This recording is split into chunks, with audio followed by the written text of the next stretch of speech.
This video is sponsored by Khagendra Vaibhav hospital, जहां हो कान, नाक और गले का बेहतर इलाज in association with doctor Roshan Kumar, ENT specialist.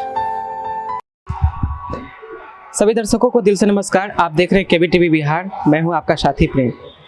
आज मैं मंसूर चक में उपस्थित हूं और मैं ऐसे प्रत्याशी से बात करने वाले हूं, उनके हस्बैंड से, जो किसी खुद परिचय के मोहताज नहीं। तो उनके बारे में जानने की कोशिश करते हैं, उनके बारे में, और उनके वाइफ जो शगुफ्ता परवीन है उनके बारे में भी। तो चल डायरेक्ट मैं उन्हीं से बात करता हूं। सर, आपका स्वागत है हमारे KBTV में। आपका शुभ नाम सर और अपना परिचय करें। मेरा नाम रजी आलम उर्फ राजू है। मैं ग्राम आलमचक, पोस्ट थाना मंसूरचक, जिला बेगूसराय का स्थायी निवासी हूँ। मैं वर्तमान में जदयू जिला सचिव के पद पर हूँ। मेरी पत्नी शगुफ्ता परवीन वर्तमान में ग्राम पंचायत मंसूरचक से मुखिया प्रत्याशी के रूप में खड़ी है, और मैं आशा और विश्वास करता हूं कि इस बार मंसूरचक की तमाम जनताएं इनको भारी बहुमत से क्रमांक 5 फूल छाप पर EVM पर बटन दबाकर जिताएगी। आपने जहाँ तक ये देखा, अपना इंट्रोडक्शन किया, सर मैं एक बात आपसे पूछना चाहूँगा। कुछ लोगों, आपके जो गांव के लोग हैं, उनसे मैंने बातचीत किया, तो एक बार मैं सुन चुका हूँ सर कि 2011 लमसम में आप मुखिया प्रत्याशी थे। तो सर उनके बारे में। हाँ, मुझे 2011 में मंसूरचक की तमाम जनता का मैं शुक्रगुजार हूँ।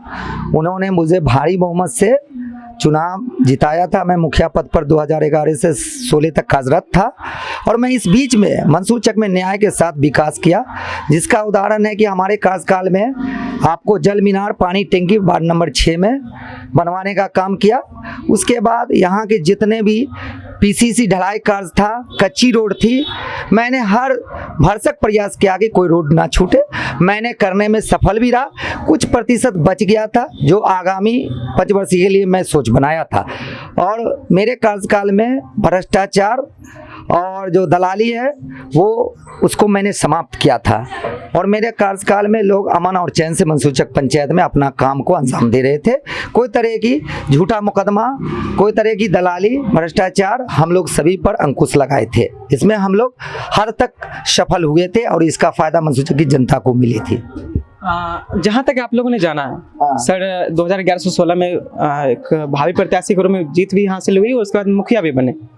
देखिए, एक्चुअली क्या है कि आप, जहाँ तक राजनीतिक करियर के बारे में बताऊं, कि काफ़ी सारे प्रत्याशी जो नव खड़े हुए हैं और खड़े भी होते हैं, उन्हें राजनीतिक समझने में और गांव की सेवा करने में आधा से अधिक समय ही चला जाता है, जिसके बारे में लोग फिर बाद में पता चलता है कुछ नहीं किए। और इन्होंने अपना करीब 5 साल मुखिया प्रत्याशी के रूप में, और उससे भी पहले इन्होंने कुछ राजनीतिक करियर में कदम रखा था। सर उनके बारे में कुछ चर्चा होती बताइए। हाँ, मैं तो राजनीति में जो है 2002 में लोक जनशक्ति पार्टी से मेरी शुरुआत है। मैं उस वक्त मंसूरचक प्रखंड का युवा प्रखंड अध्यक्ष था। उसी समय में मुझे सांसद सूरजभान सिंह का प्रत्याशी बनाए गए थे बलिया लोकसभा से। मुझे अवसर मिला था उनके लिए काम करने का, और मैंने दिन रात एक करके काम भी किया, और अपने संसद प्रत्याशी सूरजभान सिंह को चुनाव जिताने का भी काम किया हम लोगों ने। और उनको चुनाव जीतने के बाद यहाँ विकास का भी काम हुआ। और उसके बाद मैंने CPM पार्टी में भी 3 साल रहा, जिसमें मौका मुझे मिला, राज्य सम्मेलन के डेलीगेट चुने गए। मैं राज्य सम्मेलन में भी भाग लिया, और उसमें भी राजनीति सीखने का मुझे मौका मिला। और मैंने 2009 में JDU पार्टी में स्वर्गीय भोलाकांत झाझा पूर्व जिला अध्यक्ष के अध्यक्षता में मैंने पार्टी ज्वाइन किया था। तब से आज तक मैं JDU पार्टी में माननीय नीतीश कुमार के बिहार सरकार के हैं, उनके पार्टी में मैं काम कर रहा हूं, और मैं वर्तमान में जिला सचिव JDU बेगूसराय में के जिला सचिव के पद पर कार्यरत हूं। तो जहाँ तक आपने सुना, इनका बिहेव, इनका बर्ताव सब आपके सामने है। इनकी जनता भी, वो भी आप लोगों के बारे में मैं एक्सप्लेन कर दूं। इनके बारे में काफ़ी सारे बात बोले हैं, जिसमें पहला नंबर बताया है कि एजुकेटेड भी हैं। लोग होते हैं कि पढ़े लिखे नहीं होते हैं, बनते हैं, उन्हें आधे से अधिक चीज़ साइन करने तक का भी ज्ञान नहीं रहता है। इनके बारे में जहाँ तक जाना है कि काफ़ी एजुकेटेड है। मैं खुद इनके बारे में क्या बोलूँ, इनसे मैं आप सुनाता हूँ आप लोग को। सर अपना एजुकेशन लाइफ जहाँ तक मैं सुन रहा हूँ सर, CTET BSTET काफ़ी सारी चीज़ है जो कि मैं खुद नहीं जानता, तो उसके बारे में सर। ये हम तो पढ़ाई जो है मान लीजिए हमने पोस्ट ग्रेजुएट तक पढ़ाई किया हूँ। मेरा पॉलिटिकल साइंस ही ऑनर्स पेपर है और मैं बीएड भी किया हूँ। मैं एनसीसी में बी सर्टिफिकेट होल्डर भी हूँ और मैं नीट कंप्यूटर से डिप्लोमा कोर्स भी किया हूँ। मैं कमोबेश हर जगह बहुत इंटरव्यू भी एग्ज़ाम भी दिया हूँ और मैं भी उसमें पास भी किया हूँ। लेकिन मेरा जो है आगे का जो रहा समाज सेवा, मेरा उद्देश्य रहा जो समाज में कुरीति फैल रही है, समाज में एक दूसरे को जो है लोग जो आम मजदूर वर्ग के लोगों को उसका शोषण किया जा रहा, मैंने उस गलत के खिलाफ राजनीति में कदम रखा और मेरा एक ही लक्ष्य, मेरा एक ही उद्देश्य है कि मैं अपनी जनता का सेवा करते हुए गलत करने वालों को, गलत जो कुरीति समाज में फैली है उसको रोक सकूं और उसमें मैं बहुत हद तक सफल भी रहा हूं और आगे भी मेरी यही उद्देश्य है कि मुझे आदर्श पंचायत बनाना है और मंसूर चक से भ्रष्टाचार को समाप्त करना, मेरा यही मेरे एजेंडा भी है। तो सर ने बिल्कुल काफ़ी अच्छा बात बताया। और अच्छा सर एक बात बताइए, मैंने आपके बारे में जहाँ तक पता किया कि राजू और रजी सर नहीं समझ पाया, इसके बारे में सर। हाँ, मेरा नाम जो है न रजी आलम है, ठीक है। मेरा जो है कॉलेज नेम रजी आलम है और मुझे बचपन से मेरे माँ बाप राजू के नाम से पुकारते हैं। गाँव वाले सर किस नाम से? राजू के नाम से ही पुकारते हैं, इसलिए कि सबसे प्यारा नाम है। हमारे मुस्लिम भाइयों और हिंदू भाइयों दोनों को अच्छा लगता है, इसलिए मुझे प्यार से और मुझे बहुत मोहब्बत के साथ राजू कहते हैं और राजू मुखिया जी के नाम से ही लोग मेरे क्षेत्र में जानते हैं, ज़िला में जानते हैं। अच्छा सर एक बात बतलाइए, तो सर से मैं बात करने वाला हूँ एक स्पेशल मुद्दा, जो कि कोई भी प्रत्याशी हो एक मुद्दा को रखते हैं और इनके बारे में मैं जान लूँ, आपको बता भी दूँ कि कितना ईमानदार है यहाँ के गांव से आप लोग जान सकते हैं और क्या है ये सारा चीज़। मैं कैमरे के सामने बोलूँ और आप लोग बोलेंगे कि झूठा तारीफ, तो इससे अच्छा गांव वाले से आप लोग जान लीजिए। तो सर मैं जानना चाहूँगा, बीते 10 वर्षों जिस तरह से आपने बताया 2011 से 2016 में आप एक भावी प्रत्याशी के रूप में जीत भी हुई, बिल्कुल, और उसके बाद जो है आपका यानी कि बीच में 5 वर्ष नहीं रहा, तो उस बीच में ऐसा क्या एक्टिविटीज़ को देख करके और आपके मन में ख्याल आया कि मैं ये सब मुद्दा उठाऊंगा और आने वाले समय में हासिल। देखिए ये जो है 5 साल जो गुजरा है अभी वर्तमान में 5 वर्षीय, इसमें मान लीजिए हमारी पत्नी सगुप्ता परवीन चुनाव हार गई, सेकेंड पोजीशन पे रही और प्रथम पोजीशन पे श्रीमती उषा देवी रही। और मैंने सबसे बात जो देखा कि माननीय नीतीश कुमार महिला सशक्तिकरण पर जो काम कर रहे हैं, जो 50% पंचायत चुनाव में आरक्षण दिया गया, उसका हमने सामने से देखा कि उसको धरातल पर जो मुखिया या सरपंच या पंचायत समिति महिलाएं प्रत्याशी जो है जीत के आई, वो नहीं उतार पाई। वो यहाँ तक हमने देखा कि पंचायत भवन कार्यालय पर उनका एक दिन में आना नहीं हुआ, वो कार्यालय नहीं चला पाई और जनता से उनका कोई जुड़ाव नहीं रहा। दूसरी नंबर बात हमने देखा कि जहाँ महिला और पुरुष दोनों भी मुखिया जी थे, तो सबसे बड़ा ड्रीम प्रोजेक्ट हम लोग का माननीय बिहार सरकार नीतीश कुमार का रहा 7 निश्चय। 7 निश्चय में जो जितनी भी योजनाएं की गई उसमें घोर अनियमितता बरती गई कि नाला निर्माण किया गया, उसमें गुणवत्ता नहीं है। जल का जो हर नल जल योजना घर तक जाना था, उसमें अगर गया भी तो उसमें पानी ठीक से नहीं जा रहा है। दूसरी नंबर सारे रोड को बर्बाद कर दिया गया, उस पर ठेकेदार अपना काम किया और उस रोड का फिर मरम्मत नहीं करवाया। इस तरीके की घोर अनियमितता की गई। इसमें कहीं न कहीं स्थानीय प्रतिनिधि का बहुत बड़ा नाकामी रहा, जिसके कारण हमारा ड्रीम प्रोजेक्ट भी धरातल पर ईमानदारी से नहीं उतर पाया। मैं इस चीज़ को देखा बहुत नज़दीक से।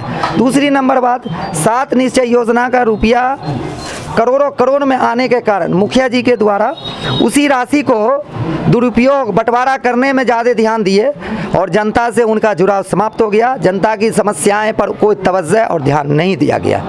अच्छा सर एक बात बतलाइए, यानी कि हमें लगता है जो गांव के आपने एक्टिविटीज़ बताई 7 निश्चय योजना के अंतर्गत, सबसे पहले रोड बनना चाहिए था या फिर सबसे पहले नाला का काम होना चाहिए था या फिर नल जल योजना का काम होना चाहिए? देखिए, सबसे पहले जो है नल जल योजना इसलिए हम बोल सकते हैं कि पानी जो है ना सबकी आवश्यकता की चीज़ है। पानी बगैर इंसान जीवित नहीं रह सकता और शुद्ध पेयजल हमारी मतलब की ज़रूरत की चीज़ है। इसलिए सरकार का भी ये योजना ड्रीम प्रोजेक्ट रहा कि हर घर तक पानी पेयजल शुद्ध पेयजल पहुंच जाए।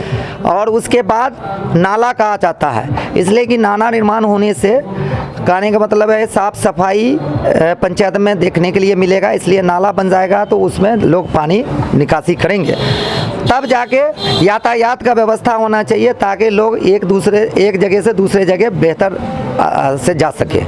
जिस तरह से आपने देखा, एक्चुअली मेरा मुद्दा ये था कि देखिए ड्रीम प्रोजेक्ट आया, नीतीश कुमार जी का हो चाहे प्रधानमंत्री योजना हो, इसके तहत मेरा जो उद्देश्य था बोलने का वो मैं आपके साथ दर्शक करना चाह रहा हूँ। एक्चुअली क्या है कि जितना भी रोड बनी उसके ऊपर नाला का काम किया गया, उसके बाद जो है सड़क फोड़ करके नल जल योजना का दिया गया, जिसके कारण क्या होता है जल जमाव आज भी उस जगह पर बैठा रहता है और काफ़ी सारे ट्रैक्टर हो चाहे ट्रक हो आज धंस करके वहीं रह जाता है। क्या सर मैं बिल्कुल देखिए, ये आपका कहना 100% सही है। मुझे याद है जब हम कॉलेज में एनसीसी का स्टूडेंट था तब हम लोगों को कैंप में ले जाया जाता था और उसमें भी सोशल वर्क कराया जाता था। जैसा कि हम राजगीर वगैरह में कैंप में 12 रोज़ रहे थे तो वहाँ भी आपको सोशल वर्क दिया गया था छात्र को कि आप लोगों की रोड की सफाई करनी है, जहाँ भी जंगल जा रहे हो उसको करना है, स्कूल की सफाई करनी है। इससे ये था कि आप जहाँ रहते हैं वहाँ की सफाई और सुथराई करें। तो मेरा मानना है कि आज के डेट्स में जो रोड को काट दिया गया है या जल जमाव है गंदी पानी का, ये बहुत बड़ी समस्या बन के उभरी है। क्योंकि पूर्व में कोरोना काल आया जिसके कारण लोग बीमार पड़े और वायरस के ज़रिए बीमार पड़े, इसलिए गंदगी लगाने से और ये बीमारी ज़्यादा राइज किया।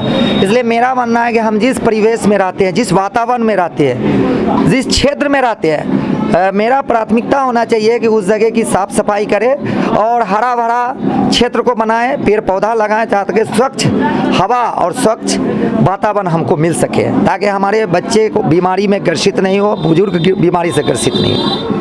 बिल्कुल सर, सबने सही कहा। अच्छा सर, मैं एक लास्ट बात आपसे पूछना चाहूँगा। हाँ। शगुफ्ता परवीन हाँ और उनका चुनाव चिन्ह, हाँ दोनों के बारे में सर कुछ बताइए। हाँ, शगुफ्ता परवीन जो है हमारी पत्नी है और वो बीए राजनीति शास्त्र से बीए की हुई है और वो अभी वर्तमान में मंसूचक ग्राम पंचायत से मुखिया पद के प्रत्याशी के रूप में खड़ी है और उनका चुनाव चिन्ह पुल छाप है जो क्रम संख्या 5 पर है। और मैं शगुफ्ता परवीन के सहयोग के लिए ये कह सकता हूँ कि वो अगर मुखिया बनती है तो मंसूचक पंचायत भवन कार्यालय पर वो बाज़ाब्ते है इस बार महिला सशक्तिकरण का एक उदाहरण बनेगी कि वो कार्यालय चलाएगी और मुखिया बनकर यहाँ की जो भी समस्याएं हैं जनता की उसका समाधान करेगी। हम लोग सहयोगी हो सकते हैं, हम लोग उनको सहयोग कर रहे हैं और आगे भी मुखिया बन के आती है तो हम पूर्व मुखिया के हैसियत से ज़रूर सहयोग करेंगे। जिस प्रकार से आपने देखा सर ने बात रखा और उनके बारे में बताया जो कि एक एजुकेटेड हैं। और दूसरी बात मैं सर का इसलिए सम्मान करना चाहूँगा, सर आपको फिर से मैं कहना चाहता हूँ कि आपने जो एक महिला प्रत्याशी को आप अपने घर से एक फील्ड में जो कि वो इंडिपेंडेंट है, वो खुद जो है आप गाँव को देख सकते हैं, गाँव को समझ सकते हैं, गाँव को संभाल सकते हैं। तो कई बार ऐसा मैंने देखा है कि एक औरत को कहीं ना कहीं एक पर्दे के अंदर रखा जा रहा है। मैं मानता हूँ समाज है, सारी चीज़ है, लेकिन जब तक महिलाएं सेफ नहीं है, सुरक्षित नहीं है, आगे बढ़ेंगे नहीं, तब तक समाज का विकसित नहीं होगा। तो सर एक बात बतलाइएगा, वो उनका पैशन क्या है, वो किस चीज़ में समाज के बीच में रहना पसंद करती है या फिर क्या? नहीं, शगुफ्ता परवीन के पिताजी भी वो भी राजनीति से बिलोंग करते हैं, वो भी समाज सेवा में रहते हैं और इसलिए उनकी पुत्री भी जिनसे मेरी विवाह हुई वो भी समाज के प्रति अच्छी सोच ही नहीं और उन्हें कुछ करने का जज्बा है उसमें। और वो पूर्व में भी आई थी इसीलिए मुखिया प्रत्याशी के रूप में कि अगर जनता मुझे मुखिया बनाती है तो मैं जनता के बीच में उतर के जनता का समस्या सुन के उसका समाधान करूँगी। इस बार भी इनका एक ही उद्देश्य है कि मैं मुखिया बनूं और मैं कार्यालय चलाऊं और जनता का, गरीब गुरबा और मजदूरों का मैं समस्या सुनूं और उसका समाधान करूं। और सहयोग के लिए हमारे पति भी मुखिया रह चुके हैं, तो वो भी सहयोग करें और हमारे मंसूर चक की जनता भी मुझे सहयोग करे, ताकि मैं महिलाओं के लिए कुछ कर सकूँ और महिलाओं की जो समस्याएं हैं या जो महिलाएं आज घर से नहीं निकलती है उसको भी जागरूक कर सकूं। क्योंकि मेरा मानना है कि आदमी का ईमान दुरुस्त होना चाहिए, सोच अच्छी होनी चाहिए। कोई महिला हो या पुरुष हो कहीं जा आ सकती है, कुछ भी कर सकती है, कोई भी काम। तो जिस प्रकार से सर ने बातचीत किया हमें भी अच्छा लगा। तो अपनी बात को विराम करने से पहले खैर किसी कारणवश सगुप्ता परवीन जी अभी यहाँ पे नहीं है क्योंकि ये मार्केट है, ठीक है। तो मैं चाहूँगा रोशन जी हमारे कैमरामैन है, वो यहाँ तस्वीर है उनका, मैं चाहूँगा उनको दिखा देने का, ठीक है। आप लोग जो भी जनता यहाँ देख रहे हैं और यहाँ के तमाम जनता से मैं अपील करना चाहूँगा, अगर एक गांव की बेटी अगर आपको लगता है कि वो आपके लायक है तो उसे ज़रूर आगे बढ़ाने का कोशिश करें, जिनका चुनाव चिन्ह फूल छाप है और क्रमांक संख्या 5 पे है। तो मैं अपनी बात यहीं विराम करना चाहता हूँ। कैमरामैन रोशन जी के साथ संवाददाता प्रेम। आप हमारा YouTube stars of Begusarai, doctor Roshan Kumar Facebook और भी गूगल पे भी सर्च कर सकते हैं। तब तक